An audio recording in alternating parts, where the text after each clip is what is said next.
Nandito po tayo ngayon sa makasaysayang Liwasang Bonifacio.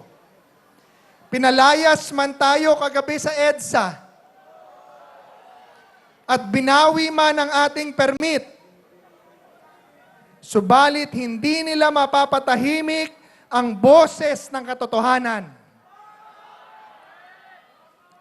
Nandito tayo sa duyan ng tapang ni Gat Andres Bonifacio dahil ang ipinaglalaban natin ngayon ay ang mismong kalayaan at katarungan sa ating bansa. At nagpapasalamat tayo sa lokal na pamahalaan ng Maynila, Mayor Isko Moreno, dahil kinilala nila na ito ay isang freedom park. Hindi natin kailangan ng pahintulot ng kahit nino man para isigaw ang inhustisya. Ang tunay na anomalya ngayon ay hindi ang 75 milyon pisong donasyon kay Senador Rodante Marcoleta. Ang tunay na anomalya ay ang pagkakabali-baliko at pinipilipit na pag-akma ng batas sa ilalim ng rehimeng ito. Para lang mabalanggo ang isang kritiko na nagbubunyag sa kanilang katiwalian. Bilang dating PACC chairman, alam ko ang pasikot-sikot ng batas laban sa korupsyon.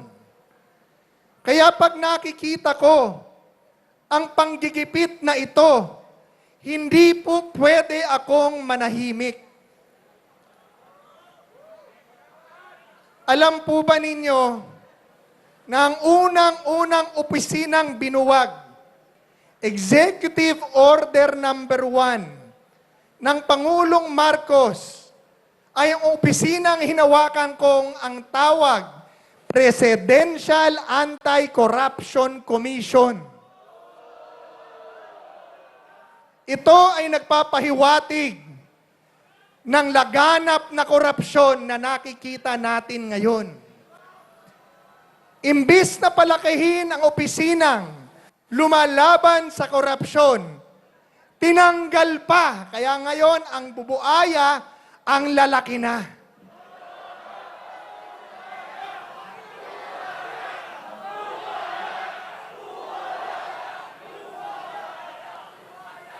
Dalawang araw na po akong nakikinig at nakikibahagi sa ating pagtitipon.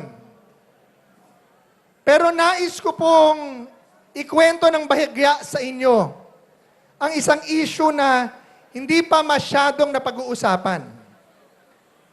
Suriin po natin ang batas ng tama at walang pagkiling. Sinasabi po ng ombudsman, ang plunder daw po ay hindi lamang para sa ninakaw sa gobyerno. Sakop din daw nito ang pribadong pera basta nakuha sa iligal na paraan. Sige, tanggapin natin ang jurisprudence na yan. Pero, ito po ang aking tanong sa ombudsman. Nasaan ang illegal na paraan or illegal means sa kaso na isasampa nyo kay Senador Marcoleta? Para maging plunder ang pribadong pera, kailangan patunayan ng Estado na ang perang yan ay nakuha sa pamamagitan ng krimen, gaya ng pangingikil, suhol, pagbebenta ng impluwensya, kampalit ang kontrata. Pero ano ang katotohanan kay Senador Marcoleta? Walang binentang kontrata. Walang binentang pabor. Ang 75 milyong piso ay hindi nakuha sa ilegal na paraan. Ito ay kusang loob at legal na tulong pang politika mula sa mga kaibigan na nagtitiwala sa Kanya at sa Kanyang prinsipyo bago pa man magsimula ang opisyal na kampanya. At higit sa lahat, hayag na binayaran ang tamang donor's tax sa BIR. Paano nyo tatawaging ill-gotten wealth o kriminal na yaman ang perang dumaan sa illegal na proseso ng pagbubuwis ng gobyerno? Ang kakulangan sa SOSE ay isang administratibong teknikal lamang. Hindi yan kriminal na intensyon para sa kasong plunder or pandarambong.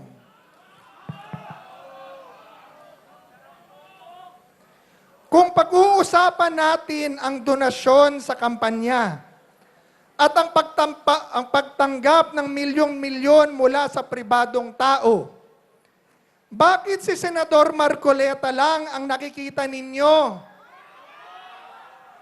Silipin din natin ang Malacanang noong 2022. Si Pangulong Bongbong Marcos nakatanggap ng 624 milyon mula sa pribadong donor. At sino ang mga nag-donate? Si Secretary Anton Lagdameo, na ngayon ay Special Assistant to the President. 247.32 million pesos. Ano siya ngayon? Espesyal na assistant ng Pangulo sa Malacanang Gabinete. Pangalawa, si Mel Robles nag-donate ng 30 milyong piso. Ngayon, siya ang General Manager ng PCSO. Ikatlo, si Secretary Francisco Chu Laurel Jr. nag-donate ng 30 milyong piso sa partido. Ano siya ngayon? Kalihim ng Department of Agriculture.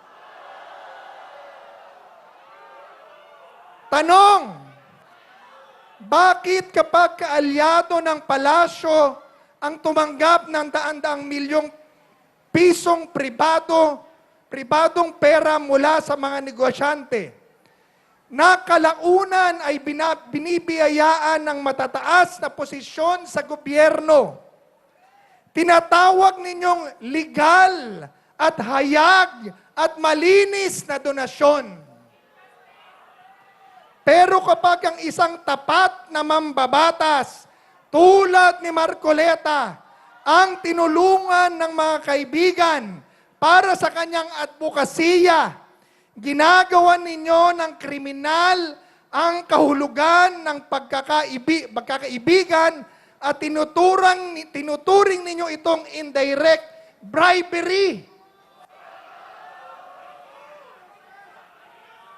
Ito po ang mukha ng hustisya sa ilalim ng administrasyong ito.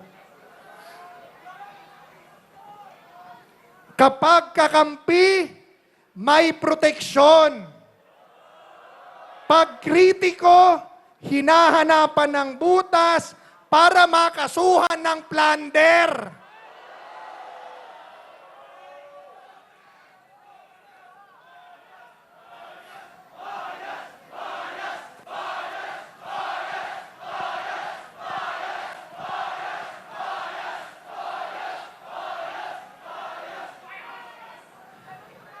Huwag po ninyo kaming lukohing mga Pilipino. Kung seryoso ang gobyernong ito sa pag-usig sa mga nakakuha ng yaman sa pamamagitan ng illegal means, bakit hindi nyo arestuhin ang mga sangkot sa flood control?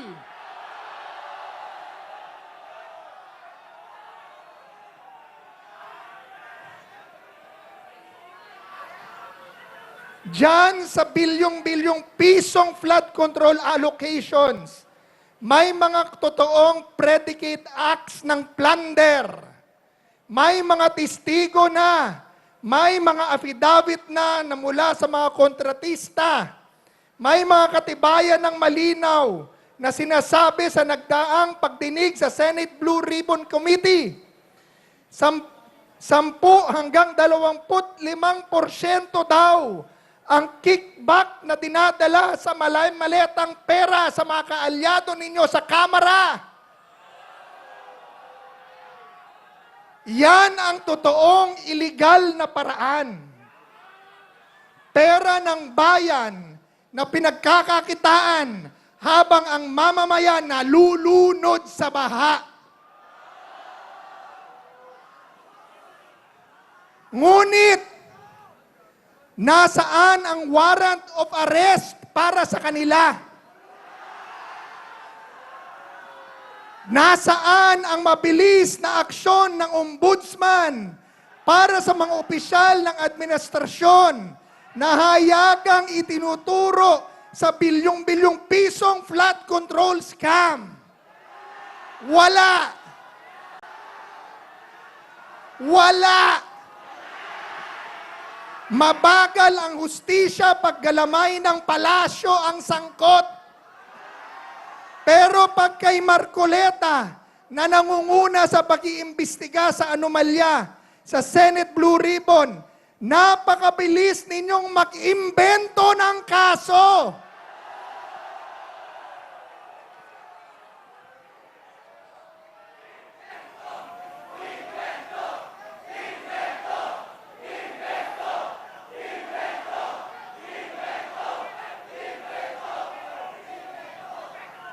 Ginawa ninyo ito para patahimikin ang naghahanap ng katotohanan at pigilin siyang gumanap sa kanyang tungkulin sa Senado. Mga kababayan, dahil sa garapalang panggamit ng kapangyarihan, dahil sa panggigiit ng double standard, kung saan ang administrasyon ay protektado habang ang oposisyon ay pinatatahimik, nawalan na ng tiwala ang taong bayan sa lideratong ito. Kaya huwag tayong magtaka at huwag kayong magtaka kung bakit ngayon, 4 na taon lipas, na ipagbunyi ng Pilipinas ang kanyang panalo bilang Pangulo. June 30, nanumpa po siya. June 30, 2026, yung mga sumuporta sa kanya, nananawagan at nagtitipon-tipon na sabihin siyang, bumaba ka na dyan. Bawal sabihin ng iglesia. Pero maraming Pilipino, yan ang pinananawagan dahil sa kanyang ginagawa sa ating bayan. Pangulong Bongbong Marcos, ang pamahalaan ay hindi kayang magpatupad ng batas ng patas. Ang pamahalaan na ginagamit ang mga ahensya ng hustisya bilang politikal na sandata ay pamahalaan na nawalan na ng moral na karapatang mamuno sa bayan.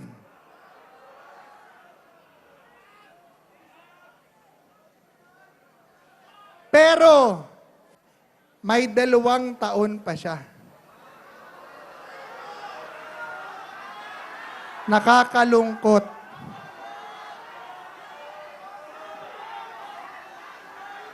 Sa kabila ng ating pagtitipon, sigaw, expose, nananatiling bingi ang Malacanang at gobyerno sa panawagan ng bayan na naghalal sa kanila. Kaya ang aming pakiusap, kung hindi nyo kayang gawin ang tama, bumaba na kayo dyan!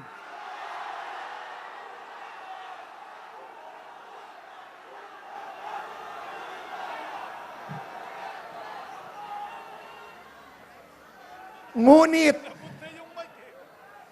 sa kabila ng lahat ng galit at sigalot na ito, may mas malalim akong panawagan. Mula rito sa Liwasang Bonifacio, ako ay umaapila mismo sa puso ng ating Pangulo, President Bongbong Marcos Jr. Nananawagan ako sa iyo. Suriin mo ang iyong puso. Tingnan mo ang iyong konsensya. At gawin mo kung ano ang tama at makatarungan sa mata ng Diyos at ng tao.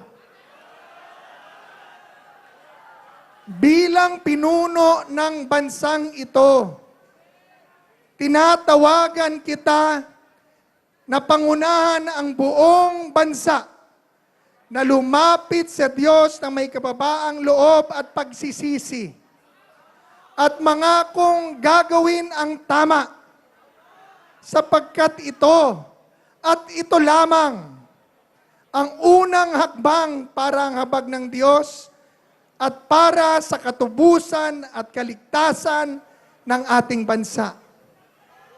Bilang Pangulo ng lahat ng Pilipino, itigil mo na ang paghahati-hating ito. We are one!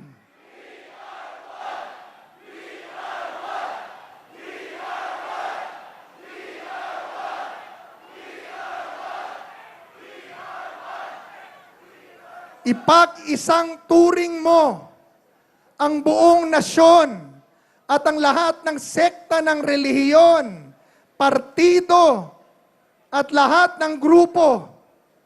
Isang tabi natin ang pansariling pagkakaiba-iba at hidwaan sa politika. Lumapit tayo sa Diyos sa pamamagitan ng panalangin. Panalangin para sa iyong sarili at panalangin para sa buong bayan. Magkaisa tayo na may mababa at tapat na puso na ipatupad ang batas ng patas. Gawin ang nararapat at magtayo ng isang mas magandang bukas. Isang bansang nagkakaisa sa ilalim ng gabay at kapangyarihan ng Poong May Kapal. Kaya ngayong hapong ito, mula rito sa Liwasang Bonifacio, pinaninindigan natin ang ating boses. Hindi tayo aalis. Hindi tayo tatahimik. Hindi tayo matatakot. Ang sigaw natin, katotohanan. Ang sigaw natin, katarungan. Nananawagan tayo sa isang bukas na malaya at patas na imbestigasyon para sa lahat. Kung talagang naniniwala kayo sa transparency, buksan nyo ang mga dokumento sa flood control scam. Ipakita ninyo ang tapang na imbestigahan ang sarili nyong bakuran. huwag ninyong gamiting technicality o ang technicality ng batas para ikulong ang mga taong humahadlang sa inyong katawalian. Mga kapatid, manindigan tayo para sa totoong hustisya.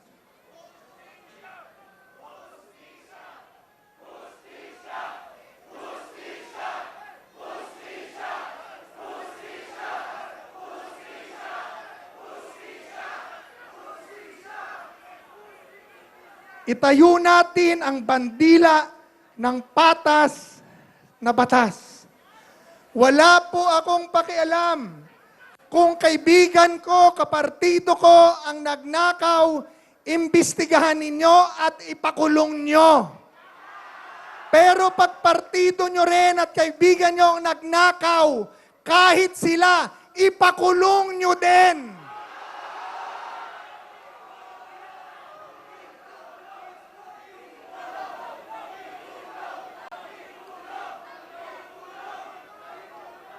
Tapos na po ako.